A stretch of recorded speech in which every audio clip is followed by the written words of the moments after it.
Hello everyone and नमस्ते। आप सभी का एक बार फिर से स्वागत है आप सभी के अपने यूट्यूब चैनल रूहानी किस्से में। तो दोस्तों, उम्मीद करती हूँ आप सभी लोग अपने अपने जीवन में मस्त, खुश, स्वस्थ और व्यस्त होंगे। आज ना मैं आप लोगों के लिए एक और खौफनाक कहानी और सच्चाई लेकर आ गई हूँ। लेकिन कहानी शुरू करने के पहले सभी लोगों से एज यूजुअल कहना चाहती हूँ, अगर आप लोगों को भी chilling tales, true ghost stories और हॉरर स्टोरी सुनना पसंद है तो प्लीज रूहानी किस्से को सब्सक्राइब करना मत भूलिएगा। तो चलिए आज की कहानी शुरू करते हैं। और आप लोगों को ना ये बहुत ज्यादा इंटरेस्टिंग लगने वाली, क्योंकि ये जो कहानी है ना वो अहमदाबाद की है। ये कहानी बहुत इंटरेस्टिंग होने वाली है क्योंकि ये कहानी श्रृंगार कक्ष के बारे में है, एक ड्रेसिंग रूम के बारे में। तो आज जो कहानी मैं आपको सुना रही हूँ वो कोई वेब सीरीज नहीं है, ठीक है।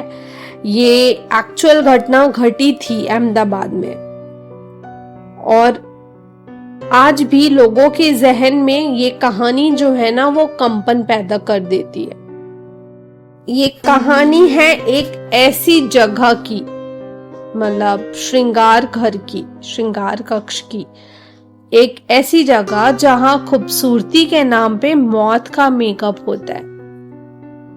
और ये कहानी शुरू होती है अहमदाबाद के एक पुराने फोटो स्टूडियो से, जिसका नाम था स्टूडियो AKS।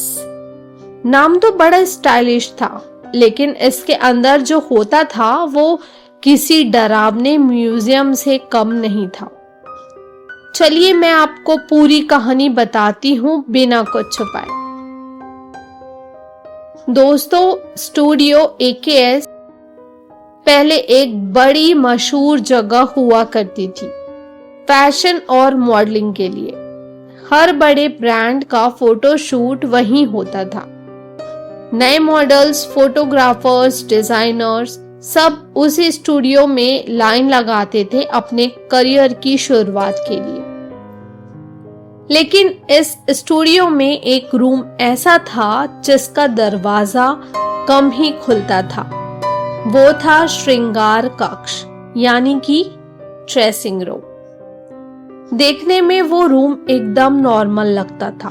बड़ी सी मिरर वाली अलमीरा, मेकअप लाइट्स, एक सुंदर वैनिटी टेबल और कम्फी सोफास। पर उस रूम में कुछ तो अजीब था।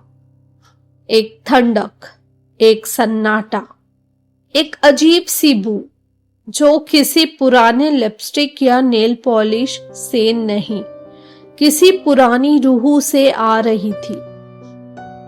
एक दिन की बात है, एक नई मॉडल सानवी का फोटो शूट स्केड्यूल्ड था स्टूडियो AKS में।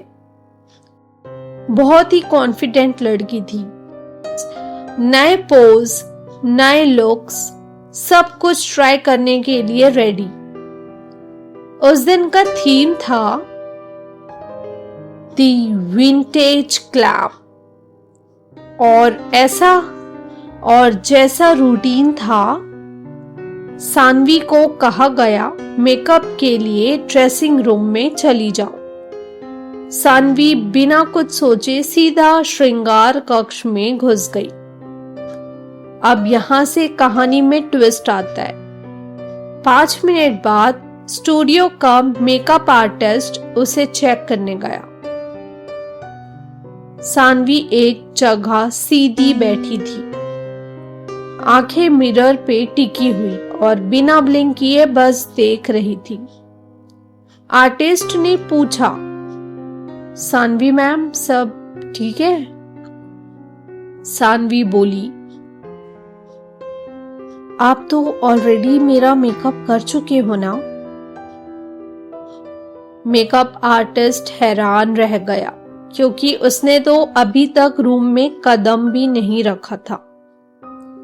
और फिर सानवी ने एक ऐसी बात कही जो सबको हिला के रख दी। एक औरत थी यहाँ, उसने मेरा फाउंडेशन लगाया, आंखों में काजल भरा। उसके हाथ बर्फ जैसे ठंडे थे। मेकअप आर्टिस्ट ने पूरा रूम चेक किया, कोई भी नहीं था। दरवाजा अंदर से लॉक्ड था। जब सानवी को बाहर निकाला गया, उसके हाथों पे एक पुराने जमाने का काजल लगा था, जो अब किसी ब्रांड में मिलता ही नहीं। दोस्तों, ऐसे केसेस बढ़ते गए। किसी लड़की को मिरर में अपना रिफ्लेक्शन ब्लिंक करता दिखता था, पर वो खुद ब्लिंक नहीं करती थी। किसी को लगता था कोई उसके बालों में उंगलियां फेर रहा है।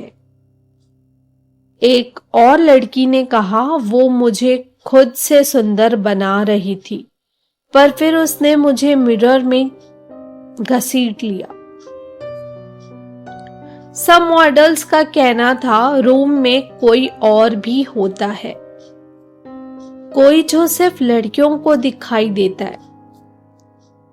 स्टूडियो के मालिक मिस्टर महेश भट्ट एक दिन मीडिया के सामने रो पड़े। उन्होंने एक पुराना राज खोला। 25 साल पहले उसी स्टूडियो में एक मेकअप आर्टिस्ट काम करती थी, निमृत कौर, एक टैलेंटेड औरत, लेकिन उसका चेहरा दूसरों की खूबसूरती से जलता था।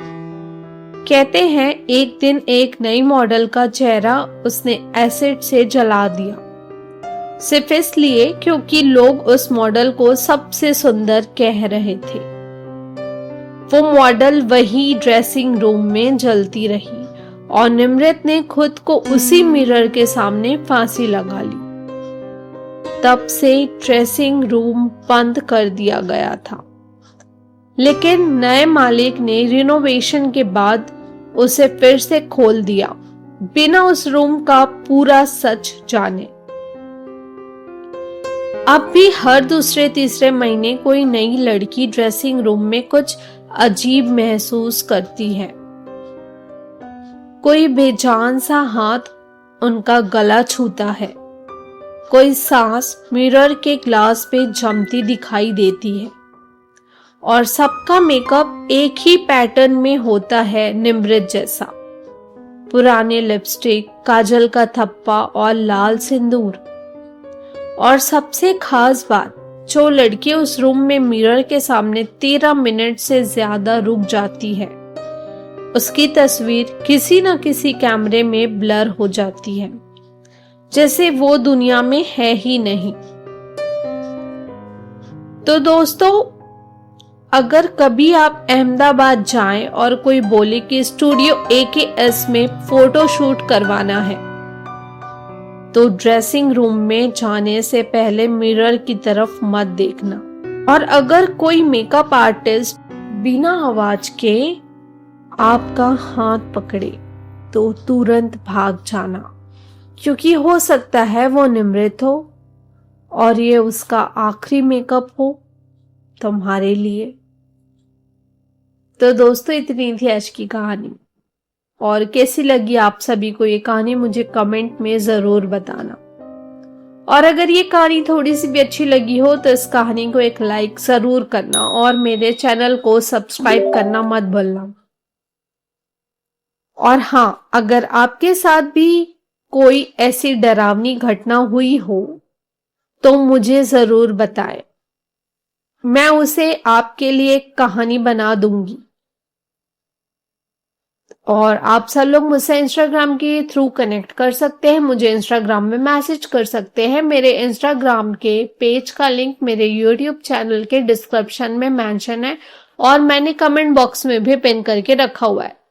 तो चलिए, आप सभी लोगों से फिर से मुलाकात होगी एक और कहानी के साथ, एक और किस्सा लेके। तब तक के लिए bye bye, take care and thank you for watching.